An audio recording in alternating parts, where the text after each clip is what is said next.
Welcome to Mathematics with Suleiman. In this video, I'm going to discuss grade 12, paper 2 of last year, May, June 2025. And I'm going to focus on question 9, the Euclidean geometry. For this particular video, I'm going to use the basic education paper of May, June 2025, question 9, Euclidean geometry.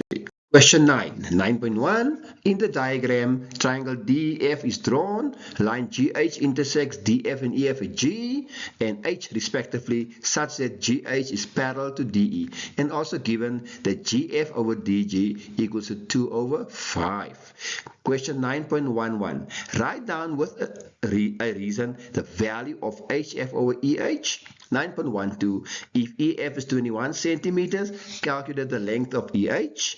9.13. Write down a triangle which is similar to triangle FGH. And then 9.15. Hence, calculate the value of GH over DE.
Right, 9.11. Write down with reason the value of HF over EH.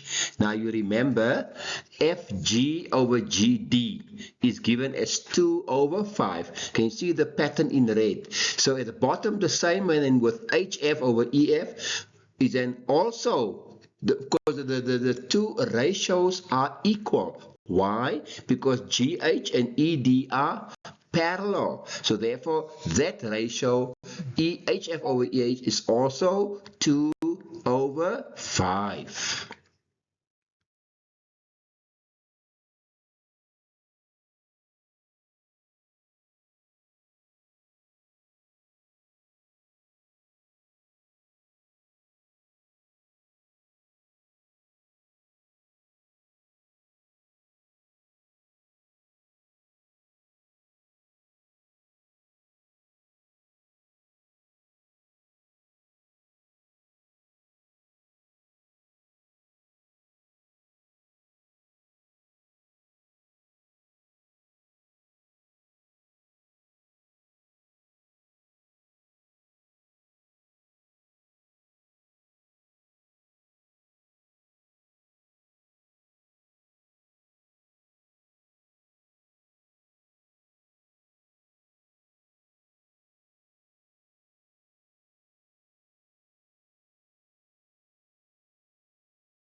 Nine point 9.12. If EF is 21 centimeters as indicated on the sketch, calculate the length of EH as indicated on the sketch. Now remember that EH over EF is the same as DG over DF. We've done it in the previous question, which is also 5 over 7. Can you see it in the drawing? Indicated 5 over 7.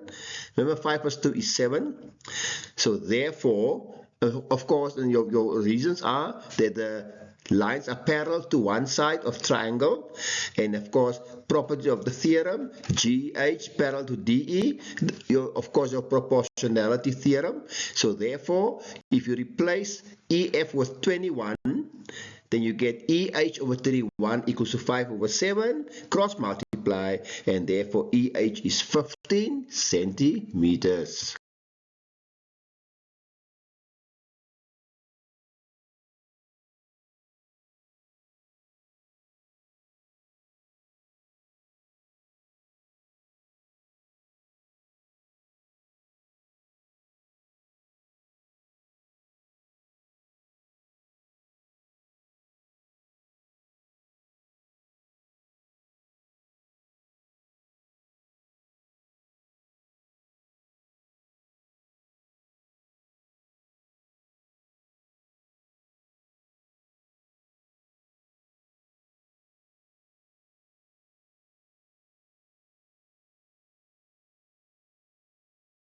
9.13, write down a triangle which is similar to triangle FGH.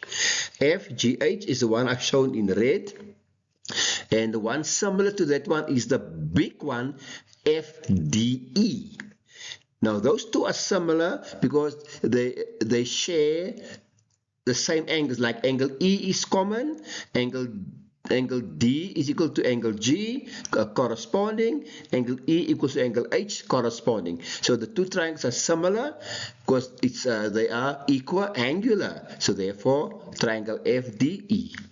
9.14, hence. Now remember the use of the word hence means use the previous. Calculate now the values of GH over DE. If you look in the drawing, in red I showed DH over DE is the same as FH over FE, or FG over FD. I can decide which one to use.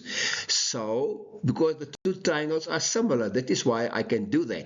So therefore GH over DE is then also 2 over 7. Question 9.2. In the diagram, POL is a diameter of the larger circle with center O.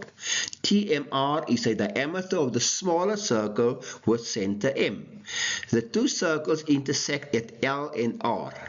PLK is a tangent to the smaller circle at L, and TR is a tangent to the larger circle at R.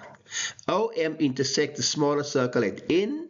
Straight lines LT, LR, LN, and PR are drawn. Prove, giving reasons, that 9.2.1 that LT is parallel to PR. 9.22 that LORM is a cyclic quadrilateral if it is also given that LT is parallel to OM. And then 9.23 that LN bisects angle OLR.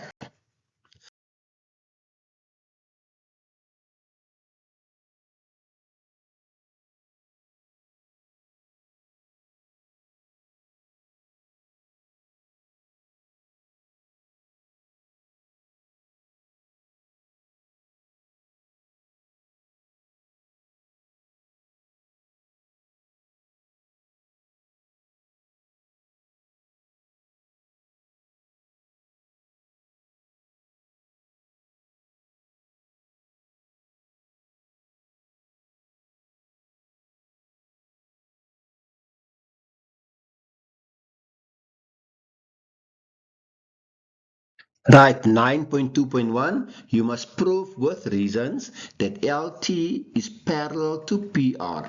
You'll see LT and PR I've drawn in blue, the line LT and PR, prove them parallel.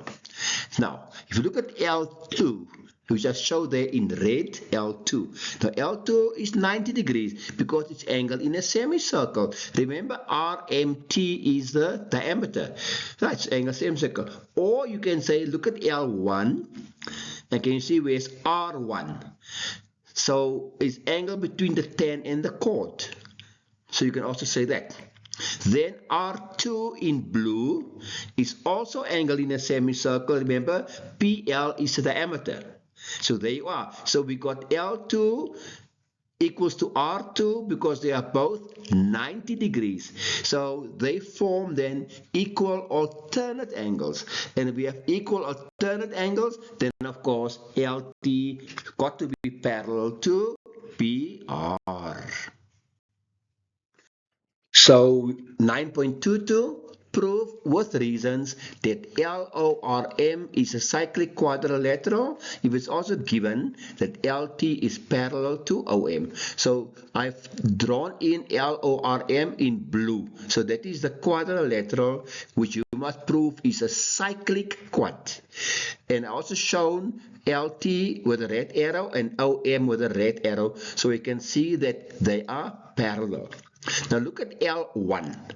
L1 equals to R1. We already mentioned this in the previous page. We said 10 chord theorem. So L1 equals to R1. But the same L1 is also equal to O1. Because remember, LT and OM are parallel, so they form equal corresponding angles. Let me repeat now. So L1 is equal to R1 and R1 is equal to O1. So L1 equals to O1. So therefore, R1 is then equal to O1. Now, if R1 is equal to O1, then we have equal inscribed angles. Equal inscribed angles. So that makes LORM a cyclic quad.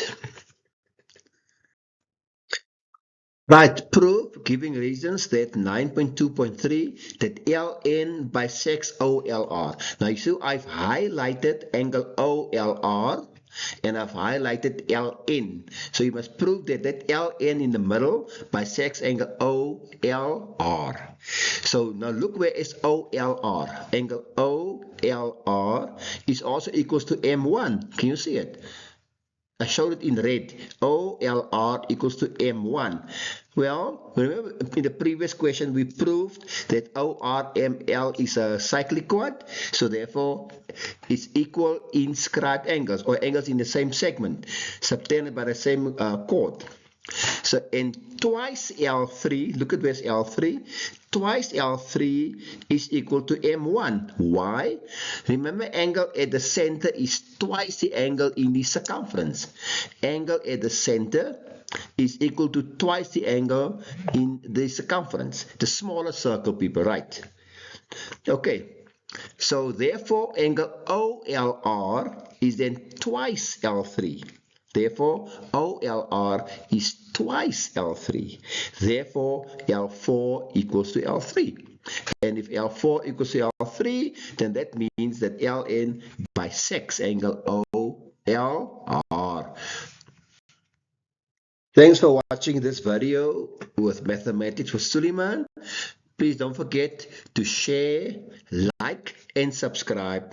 Remember, subscription is free, and with your subscription, it will make me or my job easier to produce similar videos.